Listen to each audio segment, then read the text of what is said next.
സങ്കീർത്തനങ്ങൾ 112 അധ്യായം 1 മുതൽ 10 വരെയുള്ള തിരുവചനങ്ങൾ. കർത്താവിനെ സ്തുതിക്കുവിൻ, കർത്താവിനെ ഭയപ്പെടുകയും അവിടുത്തെ കൽപ്പനകൾ ആനന്ദിക്കുകയും ചെയ്യുന്നവൻ ഭാഗ്യവാൻ. അവൻ്റെ സന്തതി ഭൂമിയിൽ പ്രബലമാകും, സത്യസന്ധരുടെ തലമുറ അനുഗ്രഹീതമാകും. അവൻ്റെ ഭവനം സമ്പത്ത് സമർത്ഥമാകും, അവൻ്റെ നീതി എന്നേക്കും നിലനിൽക്കും. പരമാർത്ഥ ഹൃദയന് അന്ധകാരത്തിൽ പ്രകാശമുദിക്കും. അവൻ ഉദാരനും കാരുണ്യവാനും നീതിനിഷ്ഠനുമാണ്. ഉദാരമായി വായ്പ കൊടുക്കുകയും നീതിയോട് വ്യാപരിക്കുകയും ചെയ്യുന്നവന് നന്മ കൈവരും. നീതിമാന് ഒരിക്കലും ഇളക്കം തട്ടുകയില്ല, അവൻ്റെ സ്മരണ എന്നേക്കും നിലനിൽക്കും. ദുർവാർത്തകളെ അവൻ ഭയപ്പെടുകയില്ല. അവൻ്റെ ഹൃദയം അചഞ്ചലവും കർത്താവിൽ ആശ്രയിക്കുന്നതുമാണ്.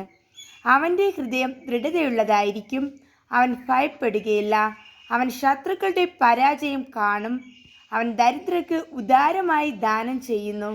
അവൻ്റെ നീതി എന്നേക്കും നിലനിൽക്കും. അവൻ അഭിമാനത്തോടെ ശിരസ്സുയർത്തി നിൽക്കും. ദുഷ്ടൻ അത് കണ്ട് കോപിക്കുന്നു, പല്ലിറുമുന്നു, അവൻ്റെ ഉള്ളുരുകുന്നു. ദുഷ്ടൻ്റെ ആഗ്രഹം നിഷ്ഫലമാകും.